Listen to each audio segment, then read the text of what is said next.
I'm Ahmed Shahabuddin, and you're watching Huffpost Live. For years, the media has tried to understand the Church of Scientology, an organization considered by some to be one of the most secretive in the world. From celebrity endorsements and adherence to tales of forced manual labor, the church and its rituals are still a mystery until now. In the book Beyond Belief, the niece of the church's leader recounts her personal story of growing up in the religion and ultimately her escape. Jenna MIscavige Hill joins us now in our studio to tell us more. Jenna, thanks for joining us. Thank you. Thanks for having me. So why was it important for you to tell your story now? I just wanted to raise awareness of, what really goes on in Scientology. It's not some benign self-help religion, it's actually an abusive and destructive organization. And so, an abusive and destructive organization, it's certainly not a typical religion. What makes it unlike a typical religion? In Scientology, they don't have a god. They don't worship anything. It sort of originated as a self-help group. So it has a lot of aspects of that, more practical things that you can use to, do this and these steps to help your marriage or whatever. And your book is actually centered on a particular part of the religion, the Sea Org, as it's called. Yes. Can you explain to us what the Sea Org is and how it relates to the Church of Scientology? Yes, yeah, the Sea Org is it's sort of like the clergy. It's like the people who work there. So there's public Scientologists who come and they pay to take services. And, the Sea Org are the people who work there. And it's like a paramilitary organization. So members, they wear uniforms, they have ranks, and that sort of thing. It has its own hierarchy. They work 14-hour days, seven days a week. And they live communally, they make as little as $45 a week, and they get little to no time off. And, they're only allowed to date or marry people within that organization, and they're not allowed to have children. It sounds pretty intense. Yes, definitely. Your parents wanted to build a dream house, as I understand, in New Hampshire. So why would they join the Sea Org? That's a good question. They had actually been in the Sea Org before they were living in New Hampshire. They actually both joined when they were younger. My mom when she was 13 originally, so they were introduced to Scientology through their own parents. They were young, just like me. I was a lot younger though. And, they still remain public Scientologists. And then, just before my second birthday, they were re-recruited. And they joined again, and so did I. So, had they not joined, how would your life be different in your estimation? No, that's a good question. It would be completely different, when you're in the church, you have no contact with, non-Scientologists. In New Hampshire, my grandma was living there, my aunt, my cousins, I could have gone to a normal school, gotten a good education, gone to college, could have had playtime every once in a while, watch TV, that sort of thing. So when you say could have gone to normal school, it begs the question, what was abnormal about your own education in the Sea Org? Right, yeah. When I was 6, I went to the ranch, that's what it was called. My parents worked at the international management of all of Scientology, which was in Hemet. And the ranch was about 20 miles away from that. But so basically we only got to see our parents once a week. So it was like a boarding school. And it was very regimented. We wore uniforms and we got, get back to my education. No, it's fine. So it was very regimented. We did things like manual labor. The kids that were there, they were anywhere from 6 years old to 16 years old. So education-wise, there was no grades. We were all in the same classroom. There wasn't a teacher at the head of the classroom who was teaching us. We all had our own lists of things to read, practicals to do, essays to write. And you couldn't ask your teacher for help or to help explain something to you, because in Scientology, they believe that if you don't understand something, it's because there's a word you don't understand. And so literally they think that they're doing you a disservice by explaining it to you instead of helping you find what this word is. And so it's almost like talking to a robot sometimes when you don't understand something. See, what's odd to me about that is when we hear about Scientology from other people and from the Church of Scientology itself, they brand it as those who are seekers of knowledge, and people who think for themselves. You're describing something completely opposite from that. Right, yeah. I mean, it's so ironic that, that's one of their slogans. Think for yourself. What is what is true for you.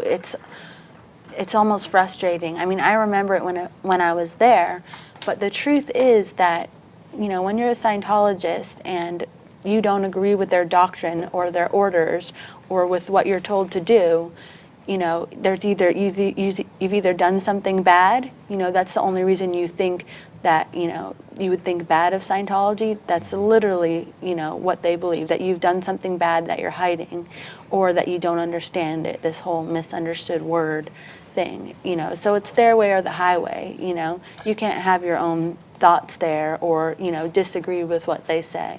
So not being with your parents, seeing them once or twice, you said you saw your mom twice in 6 years? Yes, from when I was 12 until I was 18. I mean, what's that like? That can't be easy as a child growing up. Do you think now that you are in contact with them, I mean, do they regret it? Yeah, they definitely do regret it. Yeah, and I mean, it wasn't easy. I mean, by the time that had happened, I already had only been seeing them once a week. And so it was almost normal. I mean, it was normal to me, I didn't like it. It made me feel lonely, or sort of like I didn't have anybody to turn to, or somebody like sort of in my corner. But I thought that, I was weird for feeling that way, because that's all I knew. You have kids now. You have 2 kids, right? Yes. What would it be like for them or for you to see them twice in 6 years? It's just... I mean, can you imagine that? No. It like makes my blood boil. Like, yeah, I mean, that will never happen to my children, obviously. And yet you lived that. Yes, I know. Well, I mean, all the more reason it will never happen to them. So at age 7, you signed a billion-year contract. Yes. I don't know if that's the only billion-year contract you signed, but any billion-year contract, I mean, you have to know it sounds completely absurd. Yeah. Yes, it does. What is the billion-year contract? It's basically for the Sea organization that we were talking about, and members sign a contract that basically commits themselves lifetime after lifetime. So the idea is once, this body dies, you're going to come back and be a member of the Sea organization again. So you worked for 7 days a week. You didn't get much pay. You lived communally, and you're not allowed to have children. That's correct, yes. Sounds pretty oppressive. Yeah, definitely. And like, if you do become pregnant when you're there, you get kicked out. Or many of my friends were actually coerced into having abortions. Abortions, and not allowed to have children, and yet there's a lot of child labor that's happening there. Right. I mean, this child labor, would you call it child labor in the sense that we understand it when we talk about child labor abroad in other countries? I mean, is it that bad? I mean, what we were doing, I mean, we did actual heavy physical labor 4 hours every day. So it's not like, we had to do this a few times. That was our schedule. We did it every day. And in addition to that, we also had our own duties which we were supposed to perform. I mean, I was supposed to hand out vitamins to sick children and give them remedies, and so, if you put those together, that's like 35 hours a week, and that's almost a full-time job. And all of that's in addition to the studies that we had to do. So the Church of Scientology International directed us to this website, Jenna, where the organization says many of the other children on the ranch enjoyed their stay. Let's take a look at this video testimonial, and then I want to get your response to it.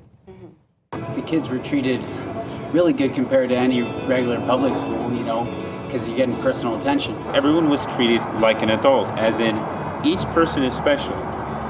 We had good care. They had good care, you know, vitamins, and, you know, they'd bring around, you know, healthy snacks and things that were needed. I felt like a big brother to them, and so I supervised them in everything they were doing, and they definitely came to me if they needed help or if there was any problem. I was definitely somebody they could come to. Like, I think back to the times I was at the ranch and at the school, and, you know, I have fond memories. Jenna, at one point, wasn't it your job to actually provide and distribute these vitamins? Yes, that was my job. And I can't how- believe that was in there. How old were you then? It was from when I was 6 until I was about 9. So I got a different job after I was 9. What was that job? I mean, talk us through some of your other individual duties aside from the child labor. Yeah, well, basically every morning I was supposed to go around to all the kids at the ranch and say, do you have any sickness? And so I would make the sick list, that's what it was called. And they'd say, yes, I have a cold. And so I would have to put together a package of vitamins for them. It was like vitamin C, garlic, echinacea, that sort of thing. And, or, you know, if they had like poison oak or something like that, I would get the poison oak cream and let them put that on. And in addition to that, I also would do like Scientology assists on them. Like they have like there's like a assist for a cold that's supposed, like they believe that a cold is caused because the person had a loss of some kind. So I'd like try to help them and be like, you know, there's an exact procedure. Like you'd have to ask, is there anything you haven't lost lately? Anyways. You were a child, basically Yes. providing medical treatment and potentially, from what it sounds like, therapy to these people. Yeah, basically, yeah. And I mean, looking back, it's scary because like even vitamins, there's some things you can overdose on, like vitamin A or, you know, certain things that I couldn't have known as a child. Thankfully, that didn't happen that I know of, but Right. yeah. I mean, it you know, it begs the question of whether that's responsible or not, to say the least. But how old were you? I mean, how early did this start, that role that you assumed? Like literally when I was 7 years old. I mean, it's crazy. Yeah, Sounds crazy. yeah.